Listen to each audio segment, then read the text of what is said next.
दोस्तों, स्वागत है एक बार फिर आज आपका बीके स्टडीज़ के यूट्यूब चैनल में। देखिए, हम लाए हैं आपके लिए डेली करंट अफेयर अगस्त 2020, जिसमें आज हम पढ़ने वाले हैं 20 अगस्त के करंट अफेयर के बारे में। आइए जानेंगे कि क्या-क्या घटनाएं 19 और 20 अगस्त की डेट में घटी और आगामी परीक्षाओं की दृष्टि से जो महत्वपूर्ण प्रश्न आ सकते हैं इनसे रिलेटेड उनको सम्मिलित करते हुए इस प्रश्नों को तैयार किया है। आप अपना कॉपी पेन या डायरी लेकर बैठें और जो क्वेश्चन आपको सही लगते हैं उन्हें नोट करें और क्वेश्चन के आते ही डिस्प्ले पर आते ही उत्तर देने का प्रयास करें। अगर उत्तर आपका सही है तो एक्सप्लेनेशन देखें, गलत है तो देखें उसमें क्या गलतियां रह गई हैं। आइए इसी आशा के साथ आगामी परीक्षाओं की दृष्टि को ध्यान में रखते हुए शुरू करते हैं आज का वीडियो। किस केंद्र शासित प्रदेश ने डे ज्यूअर दिवस की 59वीं वर्षगांठ मनाई है? डे ज्यूअर दिवस की 59वीं वर्षगांठ मनाई है।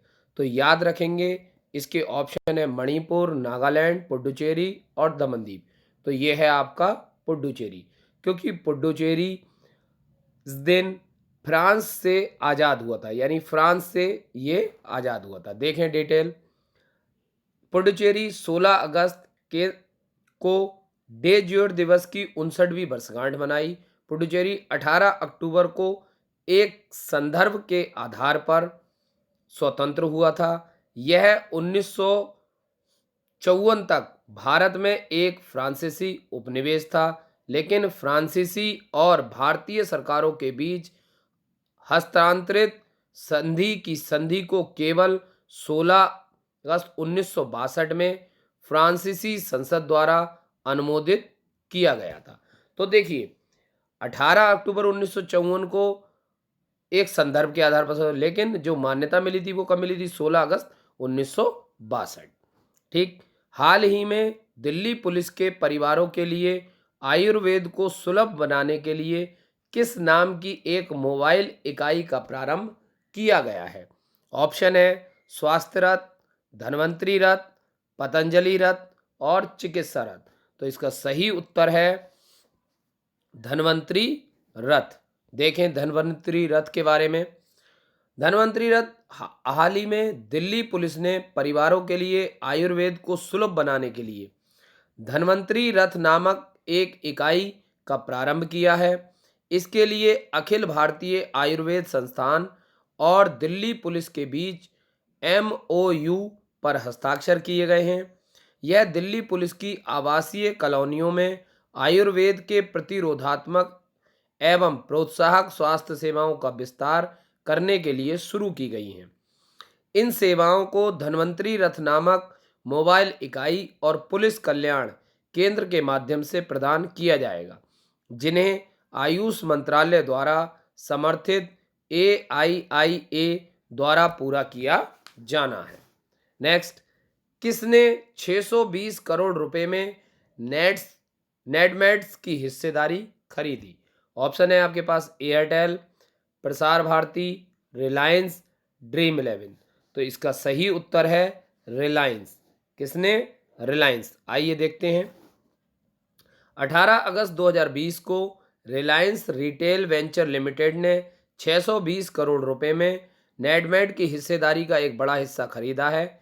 इस सौदे में विटेलिक की इक्विटी शेयर पूंजी में लगभग 60% की हिस्सेदारी शामिल है और अपनी सहायक कंपनियों जैसे Trisara health private limited, Netmeds market plus limited और दादा फार्मा डिस्ट्रीब्यूटर प्राइवेट लिमिटेड का प्रत्यक्ष स्वामित्व खरीदता है। इनकी सहायक कंपनी एक ऑनलाइन फार्मेसी प्लेटफॉर्म भी चला रही है। नेटमेड्स, जो ग्राहकों को फार्मासिस्टों से जोड़ने में मदद कर रहा है और दवाओं, पोषण संबंधी स्वास्थ्य और कल्याण उत्पादों की डोर स्टेप डिलीवरी सुविधाओं को भी सक्षम बनाता है। नेक्स्ट, एशियाई विकास बैंक का नया उपाध्यक्ष किसे बनाया गया है? सत्यपाल मलिक, तथागत राव, अशोक लवासा और मनोज सिन्हा। तो ये आंसर है इसका अशोक लवासा। तो देखिए अशोक लवासा के बारे में, क्योंकि अभी इन्होंने एक महत्वपूर्ण पद से इस्तीफा दिया था। 18 अगस्त 2020 को अशोक लवासा, जो भारत के चुनाव आयुक्त हैं, ने उपाध्यक्ष के रूप में एशियाई विकास बैंक का हिस्सा बनने के लिए त्यागपत्र दे दिया। ठीक है, लवासा ने भारतीय राष्ट्रपति रामनाथ कोविंद को त्यागपत्र दिया। राष्ट्रपति ने इस्तीफा स्वीकार किया। एशियाई विकास बैंक ने लवासा को अपना नया उपाध्यक्ष चुना है। जनवरी 2018 में उन्होंने चुनाव आयुक्त के रूप में काम करना शुरू किया था। उनका कार्यकाल 2 साल के लिए बचा है। हाल ही में किस राज्य के एक पुलिस स्टेशन द्वारा एक संकल्प बुजुर्गों के नाम अभियान शुरू किया गया है? ऑप्शन है पश्चिम बंगाल, बिहार, झारखंड, केरल।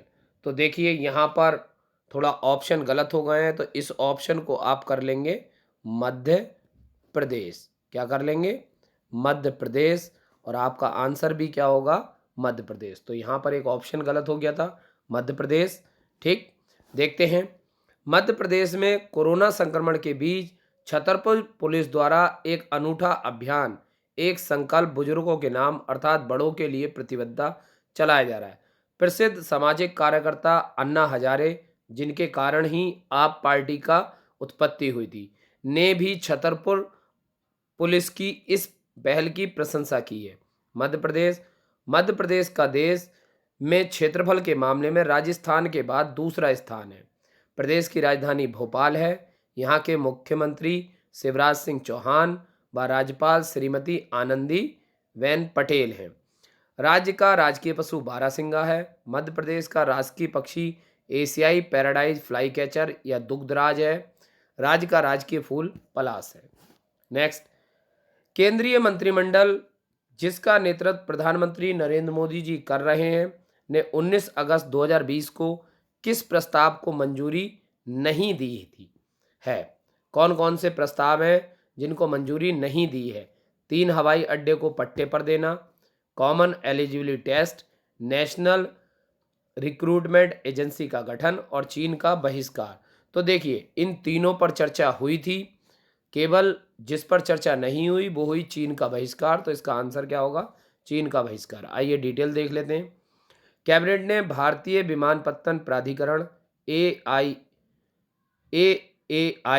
के जयपुर, गुवाहाटी और तिरुवनंतपुरम 3 हवाई अड्डों को पट्टे पर देने की अपनी मंजूरी दे दी है। मैसर्स अदानी एंटरप्राइजेज लिमिटेड 50 साल की अवधि के लिए सार्वजनिक निजी भागीदारी के माध्यम से PPP पब्लिक प्राइवेट पार्टनरशिप के माध्यम से इन हवाई अड्डों पर काम करेगा। कॉमन एलिजिबिलिटी टेस्ट, दूसरा है कॉमन एलिजिबिलिटी टेस्ट कराने के लिए नेशनल रिक्रूटमेंट एजेंसी NRA लगाई जाएगी। राष्ट्रीय भर्ती एजेंसी NRA की स्थापना का प्रस्ताव किया गया था।